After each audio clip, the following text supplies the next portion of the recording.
మేకమామ మీద కంప్లైంట్ ఇస్తే రోహిణి విషయం కూడా బయటకు వస్తుంది. ఇప్పుడు మన ఇంటి కోడల కోసం టీవీలో చూడాల్సి వస్తుంది అని బాలు అంటాడు. అప్పుడు రోహిణి, నేనేం తప్పు చేశాను, నేనేమి ఇల్లు అమ్మలేదే, కోట్లను కళ్ళగొట్టలేదే అని పొగరగా సమాధానం చెప్తుంది. అప్పుడు ప్రభావతి కోపంతో, నువ్వు ఇంకా మాట్లాడుతున్నావా, అసలేం పుట్టుకేనిది, ఇంత చేసి కూడా ఏం చేయలేదన్నట్టు మళ్ళీ తిరిగి మాట్లాడుతున్నావు అని కోపంతో కొడుతుంది. నీ విషయంలో దేవుడు లాంటి నా భర్తను కూడా తప్పుపట్టానే. నా భర్త తొందరపడుతున్నావు అని చెప్పినా సరే వినకుండా నిన్ను గుడ్డిగా నమ్మి నా కొడుక్కిచ్చి పెళ్లి చేశాను. ఇప్పుడు వాడి జీవితం ప్రశ్నార్థకం చేశావు కదే. అందరికన్నా నిన్నే బాగా చూసుకున్నాను, సొంత కూతురులా చూసుకున్నాను కదా. నీలాంటి దానికి సేవ చేయలేదని ఆ మీనాని చిత్రహింసలు పెట్టాను కదే అని కోపంతో రోహిణిని కొడుతుంది.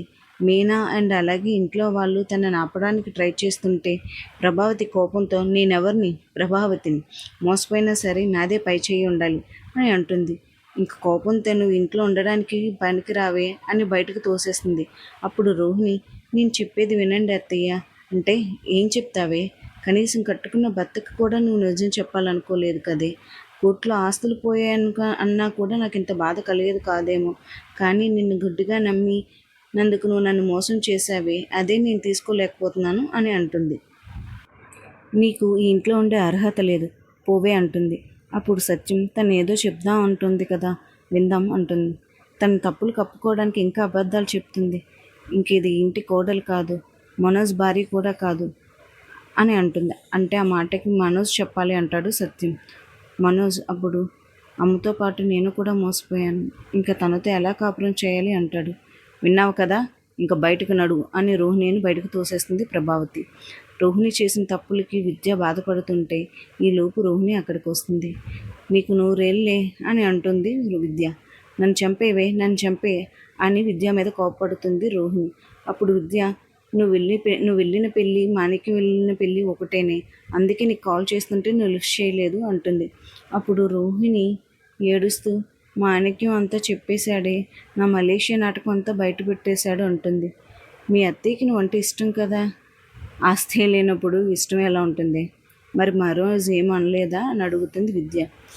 గోడకు కొట్టిన సున్నంలాగా అలాగే ఉన్నాడు, నన్ను మా అత్త అన్ని మాటలు అంటున్నా, కొడుతున్నా, బయటకు గింటేసినా ఏం అనకుండా చలనం లేకుండా నిల్చున్నాడు అని ఏడుస్తుంది రోహిణి. అబద్ధం ఎప్పటికైనా బయటకు వస్తుంది, నువ్వు నిజం ముందే చెప్పాల్సిందే అంటుంది విద్య. కరెక్ట్ టైం చూసి మనోజ్ లైఫ్లో సెటిల్ అయ్యాక చెప్దాం అనుకున్నానే, ఈలోపు నా లైఫ్ ఇలా అయిపోయిందని ఏడుస్తుంది రోహిణి. భార్య మోసం చేసిందంటే ఏ భర్త తట్టుకుంటాడే, ఇంకా నయం మనోజ్ నిన్ను కొట్టలేదు అని అంటుంది విద్య.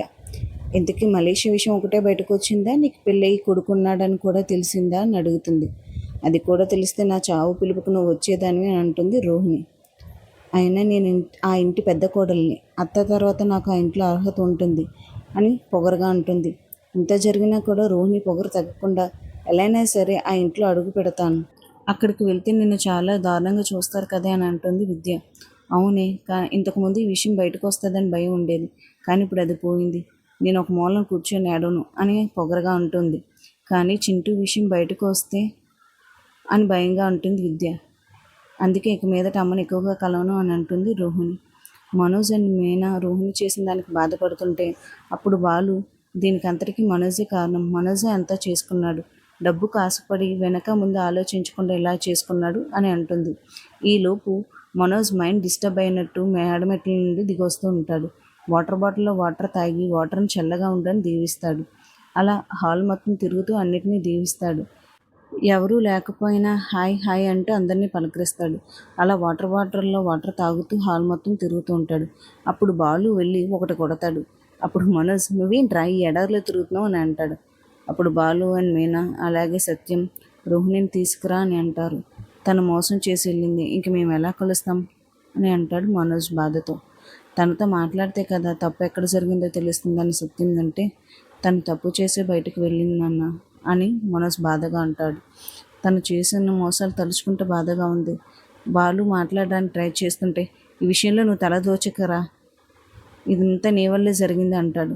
అప్పుడు మీనా, ఇది మీ విషయం అనుకుంటే మీ రూమ్ అండ్ హౌస్ వరకే ఉండాలి, కానీ ఇది సమాజంలోకి వచ్చింది. అప్పుడు మనోజ్, దీనికి అంతటికి కారణం నువ్వే, మేము ఏ తప్పు చేసినా బయటపడ్డానికి చూస్తావు కదా, అదే కదా జరిగింది మేము విడిపోయాం కదా, హ్యాపీగా ఉండు అన్నట్టు మాట్లాడతాడు. అప్పుడు సత్యం, నువ్వు కూడా మీ అమ్మలాగా మూర్ఖంగా తయారయ్యావు అని అంటాడు సత్యం. తర్వాత సత్యం ప్రభావతి దగ్గరికి వెళ్ళి రోహిణి గురించి ఆలోచించమంటాడు. రోహిణిని తల్లిలాగా క్షమించు అంటాడు. తను చేసిన మోసాలకి నా మీద చాలా నాకే కలుగుతుంది అంటుంది ప్రభావతి. మిమ్మల్ని కూడా మోసం చేసి హౌస్ తాకట్టు పెట్టి దానికి పార్లర్ పెట్టించాను కదండి, అవన్నీ తలుచుకుంటే బాధగా ఉంది. అన్నీ తలుచుకుంటే ఇలాగే బాధ వస్తుంది. అయినా బయట వాళ్ళని గుడ్డిగా నమ్మకూడదని అంటాడు సత్యం. అయినా ఇదంతా మీ చెల్లి కామాక్షి వల్లే జరిగింది. తను చెప్పబట్టి రోహిణిని గుడ్డిగా నమ్మాను అని అంటాడు. ఆ మరుసటి రోజు కామాక్షి ఇంటికి వెళ్ళి కామాక్షిని కొట్టడానికి తన వెంట పరిగెడుతుంది ప్రభావతి. అప్పుడు కామాక్షి, వదిన నువ్వే కదా తనను కోడలుగా చేసుకున్నావు అని అంటుంది కామాక్షి. ఆ మాటకి ప్రభావతి ఆలోచనలో పడుతుంది. రోహిణిని ప్రభావతి క్షమించి ఇంటికి రానిస్తుందా? ఇంటికి వెళ్ళడానికి రోహిణి ఏం చేస్తుంది? తర్వాత ఏం జరగబోతుంది అని తెలుసుకోవడానికి మన ఛానల్ని ఇప్పుడే సబ్స్క్రైబ్ చేసుకోండి. Thank you for watching. Please subscribe the Mini One channel. Thank you.